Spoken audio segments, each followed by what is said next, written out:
Ditanya orang kenapa kawin melulu, sih mas sunnah Rasul. Bukan main. Kalau sudah urusan kawin pahlawan betul sunnah Rasul. Padahal kawin lagi dalam Islam itu sungguh pun boleh, tapi tidak diperintah. Tidak diperintah, memang cuma boleh. Itu kalau dalam pesawat itu cuma semacam emergency exit loh ya. Yang tidak boleh sembarang waktu bisa dibuka. Kalau memang sanggup berlaku adil, tafadhol. Kalau tidak, satu juga nggak habis. Lagian saya kira perempuan itu kan cuma perbedaan rupa saja, perbedaan selera saja. Seperti singkong dengan sate, bedanya kan cuma di tenggorokan. Kalau sudah masuk ke perut, kenyangnya kan sama. Perempuan cuma berbeda dalam selera, rasanya barangkali ya, barangkali.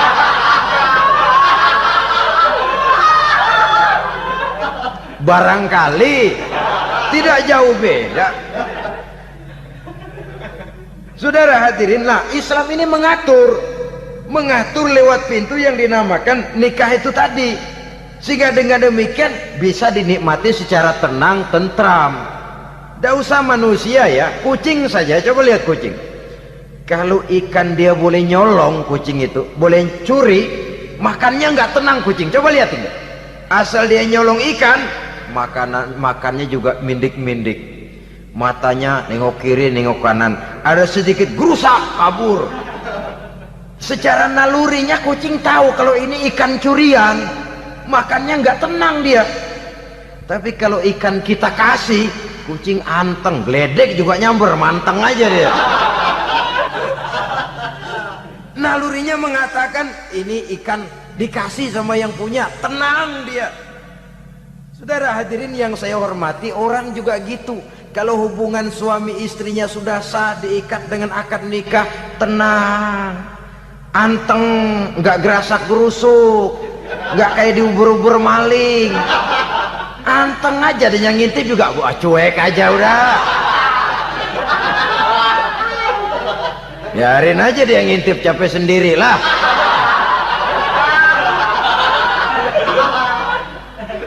Tapi kalau nyuri-nyuri, coba lihat dah. Mana di kebun banyak nyamuk, hansip mukul tiang listrik, dia yang bingung. Islam ini sesungguhnya memudahkan jalan, saudara-saudara. Jadi sebagai social agent, wanita bisa berperan untuk itu.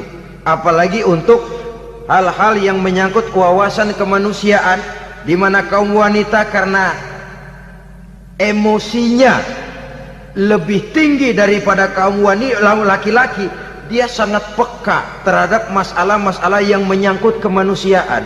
Hatinya mudah tergugah, perasaannya cepat terenyuh, dengan penderitaan dia cepat tergugah.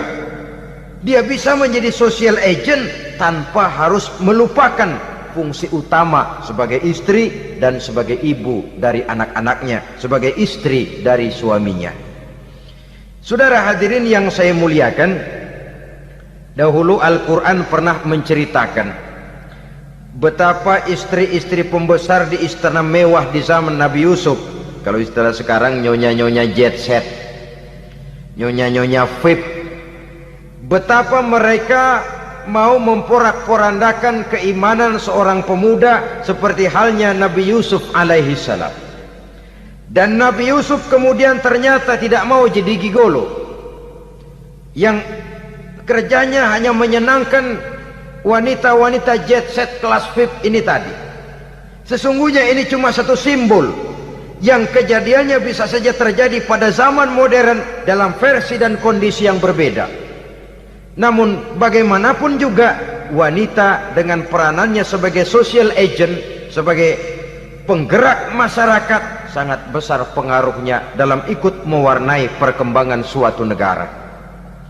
Seorang suami perlu memberikan dorongan kalau istrinya aktif di bidang sosial, asal dengan catatan saja, fungsi sebagai istri, fungsi sebagai ibu jangan sampai terlantar karenanya. Bahkan saya katakan tadi, di zaman sekarang wanita tidak lagi hanya berfungsi sebagai social agent, bahkan sebagai national agent, penggerak dari satu bangsa. Muncul wanita-wanita yang jadi menteri, yang jadi anggota DPR, bahkan yang jadi kepala desa dan lain sebagainya. Secara umum memang ar-rijal qawwamuna 'alan nisa. Laki-laki adalah pembimbing bagi kaum wanita karena kelebihan fisik biologis, kelebihan kemampuan intelektual dan lain sebagainya. Namun wanita pun boleh saja menjadi social agent sepanjang catatan yang saya sampaikan tadi. Jangan sampai melupakan kodrat kewanitaan, jangan sampai mengalahkan fungsi sebagai istri dari suaminya, sebagai ibu daripada anak-anaknya. Nah, kemudian fungsi yang keempat di bidang ilmu pengetahuan. Islam memberikan kesempatan yang sama kepada kaum wanita.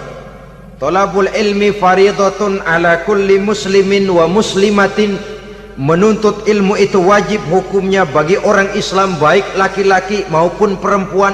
Sampai dibentuk kalimat pengecua khusus ini, muslimin wa muslimatin, bagi muslim laki-laki, bagi muslim perempuan. Dan alhamdulillah, kalau dulu di zaman Raden Ajeng Kartini nasib perempuan berada di balik pintu yang digembok rapat-rapat, siklusnya berputar cuma sumur, dapur, kasur, kasur, sumur, dapur, dapur, sumur, kasur. Melingkar di situ satu saja peranan kaum wanita. Memberontak jiwa Raden Ajeng Kartini, menuntut persamaan bahwa wanita berhak maju sama dengan laki-laki. Entah Islam sejak 14 abad yang lalu sudah mencanangkan ini, menuntut ilmu wajib bagi laki-laki dan perempuan beragama Islam. Orang Islam baik dia laki-laki, baik dia perempuan, wajib menuntut ilmu. Ilmu dalam artian umum, tidak hanya sekedar fikih tauhidnya, ya di bidang kedokteran, di bidang teknik, di bidang hukum dan lain sebagainya. Ini yang perlu dibanggakan. Kalau perlu, ini yang perlu diadakan kontes, kontes IQ. Wanita yang paling berprestasi di bidang ilmiah, wanita yang punya prestasi di bidang menjaga kelestarian lingkungan hidup, wanita yang punya prestasi menggerakkan sosial, menyantuni yatim piatu, memelihara kesehatan. Adakan kontes macam itu untuk mendorong. Ini enggak, kalau kontes yang diukur betis, bibir, pinggul, payudara, lubang hidung, ukur sekalian kita. Apa manfaatnya dan apa unsur pendidikan yang ada di dalamnya? Tidak menguntungkan, tidak mendidik, dan tidak membawa manfaat. Kecuali lalu yang timbul pola hidup konsumen, pola hidup konsumer, pola hidup yang material, pola hidup yang wah, pola hidup yang gemerlapan. Ya, kalau oleh anak-anak muda yang terjangkau. Kalau tidak, dia hanyut ditelan mimpinya. Dia ingin bergaya hidup jet set, sementara dia dihadapkan oleh kenyataan bahwa dia tinggal di kampung, ibu bapaknya orang kampung, dan lain sebagainya. Jiwanya berontak, terjadilah kegalauan, terjadilah kerancuan, terjadilah komplikasi, perang di batin antara keinginannya dengan lingkungan nyata yang dihadapinya. Dan kalau sudah ada gejala semacam itu, penyakit-penyakit kejiwaan akan mudah muncul. Ini gejala terutama buat orang-orang yang tinggal di daerah transisi. Kota besar bukan, kampung banget juga enggak, daerah cekak. Akibatnya gayanya ya sering gaya enggak karu-karuan, gaya kepalang tanggung jadinya. Saudara hadirin yang saya muliakan, akhirnya apa? Santri tapi lagunya kayak koboi, koboi tapi sesungguhnya santri.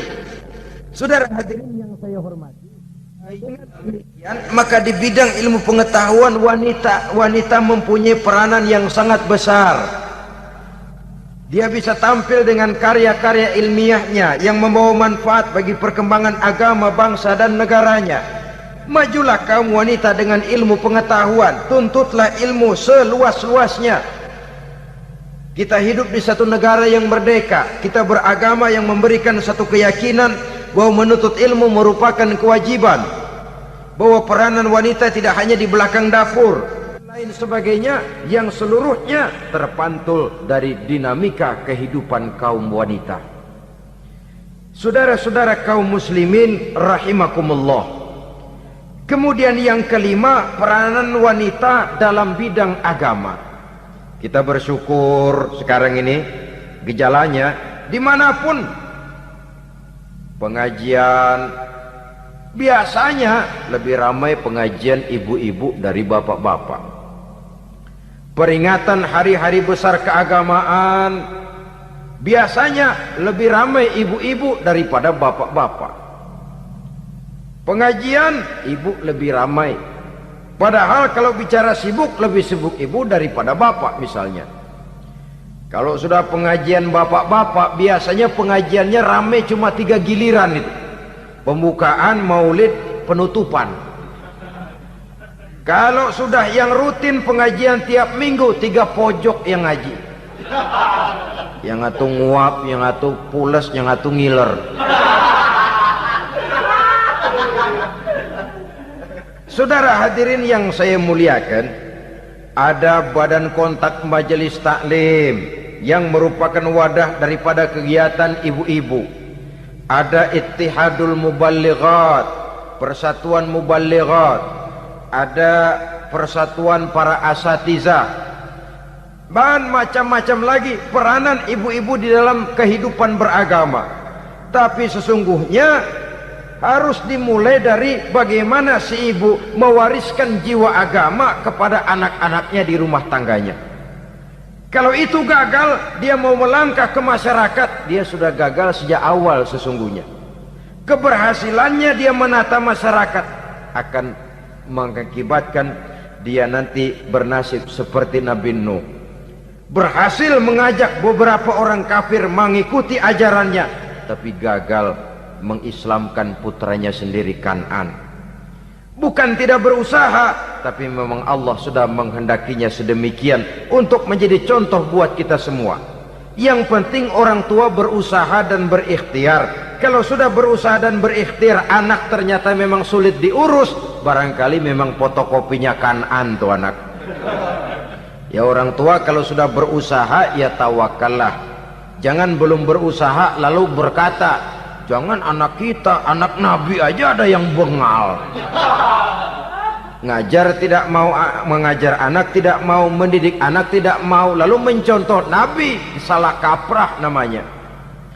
Kaum wanita bisa berperan di dalam agama. Ketika Rasul hijrah, itu kan beliau tidak langsung ke Madinah. Dari Mekah itu beliau mengambil jalan arah ke kiri menuju Gua Sur. Ini dalam strategi militer punya makna sendiri. Jenderal yang ulung, ahli strategi militer ini. Di Gua Sur sana beliau tinggal 2 hari 3 malam. Siapa yang membawa makanan ke Gua Sur?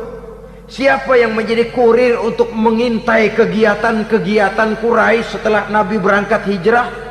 Asma, putri Abu Bakar Siddiq radhiyallahu anhu. Jadi kurir, jadi spion, membawa makanan untuk Rasul dan ayahnya di Gua Sur. Ini peranan wanita. Di tengah bahaya, di tengah keadaan posisi terjepit, Rasul di dalam gua, diamatinya keadaan Quraisy, dilaporkannya kepada Rasul.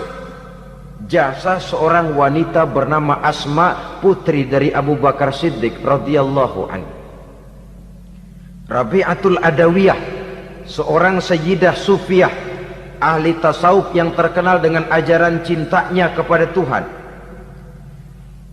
Dia bisa menjadi tokoh wanita dalam gerakan sufi oleh karena kegiatannya di bidang agama dalam arti mujahadahnya kepada Allah Subhanahu wa taala. Dia korbankan bagian besar daripada hidupnya untuk mengabdi kepada Allah. Setelah suaminya meninggal, seumur hidup dia tidak pernah nikah lagi.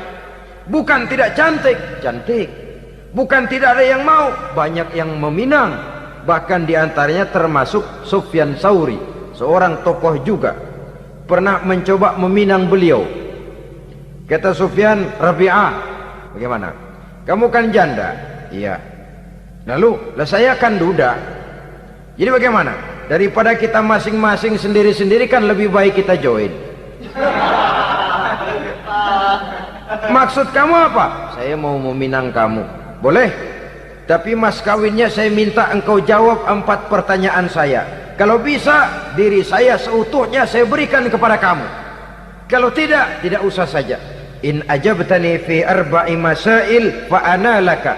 Kalau engkau sanggup menjawab 4 pertanyaan saya, seluruh diri saya bulat-bulat saya serahkan kepada kamu. Yang pertama, Sufyan, semua orang kan bakalan mati. Iya.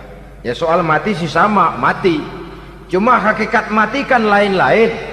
Ada yang matinya itu lain, ada yang matinya itu husnul khatimah. Mati baik di akhirnya. Lagi ngaji, mati. Lagi baca Quran, mati. Lagi sholat, mati. Lagi dengar ceramah, mati. Lagi sodako, mati. Itu mati-mati yang su'ul khatimah. Ada yang mati itu mati yang husnul khatimah, maksud saya. Ada mati itu yang disebut su'ul khatimah, jelek di penghujungnya. Lagi nyekek botol, mampus.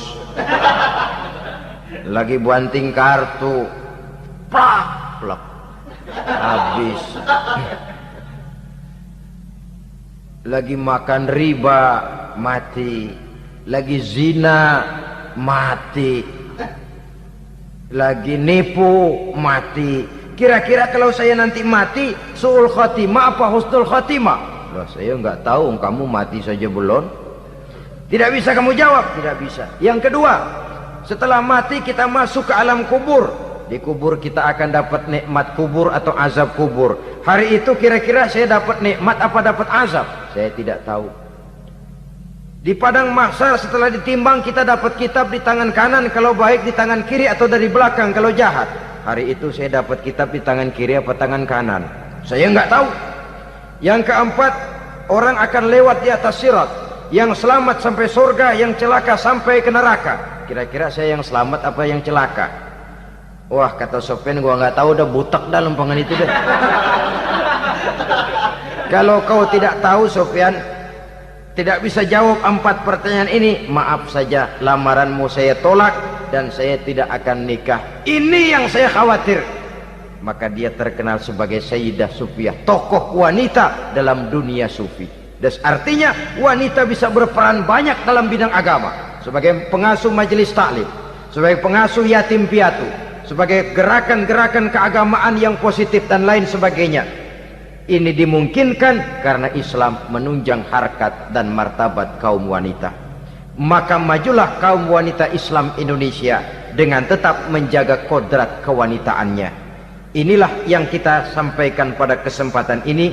Terima kasih atas segala perhatian. Mohon maaf atas segala kekurangan. Assalamualaikum warahmatullahi wabarakatuh.